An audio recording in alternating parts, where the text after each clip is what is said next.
you and I form habits about how we react to what happens to us. And those habits then affect everything about our lives.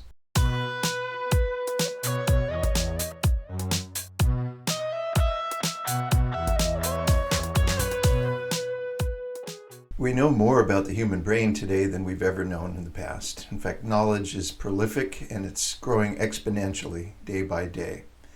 In spite of the fact that we know more about how our brains work, mental illness and emotional problems seem to be at a peak. Now, what we're going to talk about next is by no means medical advice. Please do not take anything we talk about now as a reason to disregard what your medical professional is telling you, your psychiatrist, or your doctor. But let's just talk about what we have discovered about the way our brains work, because it relates very much to being effective as we set goals for the coming months. You see, we talk a lot about habits of behavior, and there's no shortage of information today about how to have good habits and the effective habits. But what we want to take just a moment to talk about is our mental habits, the habits that happen inside us, which have a lot to do with our effectiveness and our mental and emotional health. So what we've learned in the past few years is just how plastic and resilient the human brain actually is. It's amazing. And it shows up in studies of people that have had strokes and maybe a part of the brain has died. And it's amazing how with therapies and practice, by repeatedly working with parts of the brain, a new section of the brain can take over activities that used to be handled by the portion that has now died. So people that lose the ability to speak can learn language and speech again. That study is very encouraging, and it helps us to appreciate that a lot of aspects of our thinking may be able to be adjusted with therapy, with training, and with discipline. One of the areas that is fascinating is how our selective focus can be learned and how it can be unlearned or changed. And that's so important when it comes to our habitual ways of responding. You see, you and I form habits about how we react to what happens to us. And those habits then affect everything about our lives. Now, just as an illustration of that, imagine that you're walking down the street and you see somebody that you think you know. In fact, as you get closer, you realize this is an acquaintance. And maybe you begin to prepare to greet the person, remembering their name, remembering the last encounter you had with them.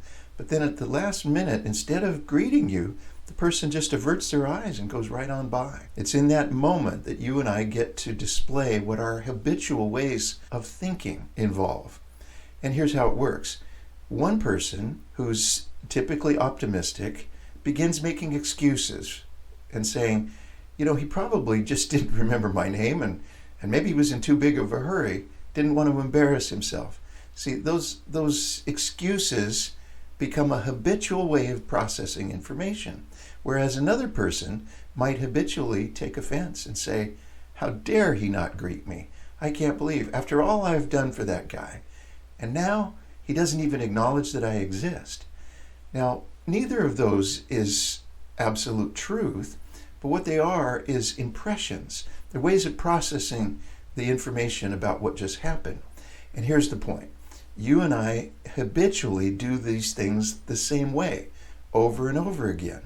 And over the course of our lives, some of us develop a very positive way of looking at every situation, and some of us develop a correspondingly negative viewpoint. Now, each of those has its own consequences, and it affects our lives as we go forward. So somebody who is habitually negative very often has different experiences.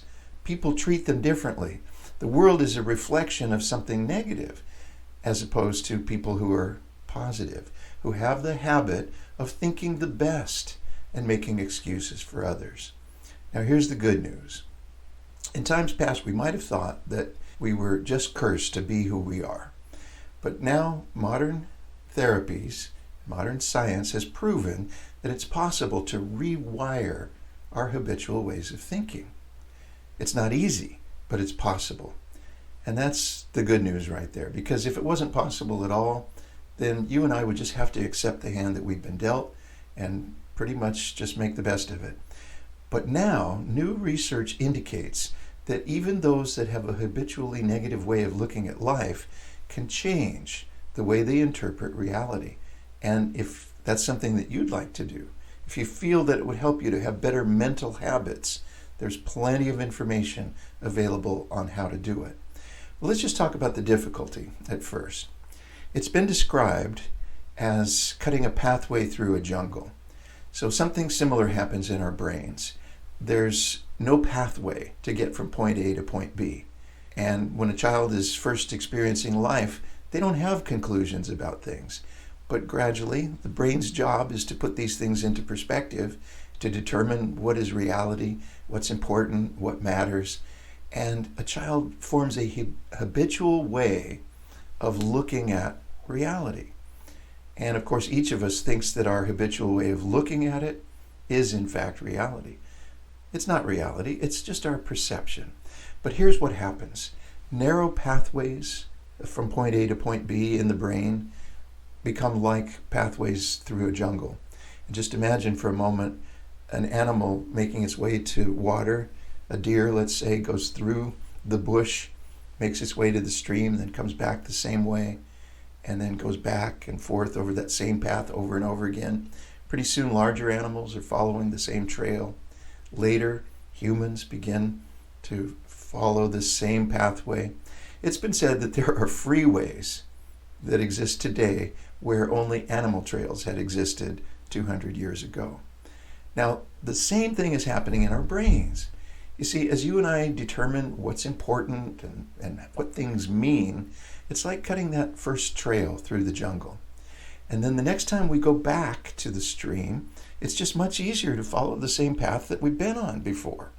In fact, if you have a choice to, when you're going to get real water, do you take the path or do you hack your way through the jungle each time anew? Probably you and I take the path of least resistance. And that's what we do mentally too. We follow the same pathways, the same synapses in our brain fire the same way they did last time. And so what happens is we become very accustomed to a certain way of thinking, to a certain way of interpreting the world around us. Now, in order to get different results in our future, you and I may have to revisit and reevaluate some of the pathways we've been following. And if we decide that our thinking patterns need adjustment, that's when the difficulty begins, because it is not easy to do. Once again, possible, but not easy. I remember years ago going to Yosemite National Park and watching climbers getting ready to go up the side of sheer granite walls. And the way they would train is they would find just a little tiny ledge, like maybe a yardstick nailed to a door frame. And on that little 1/8 inch surface, they would put their fingers and they would begin to pull their body weight up on just their fingertips. Now that is not easy to do. In fact, if you go try to lift your body weight just on your fingertips right now, most of us will fail. But here's the interesting thing.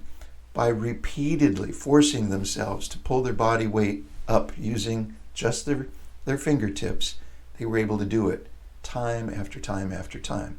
Now think about what advantage that would be if you're on the side of a granite wall and you need to pull your body weight up.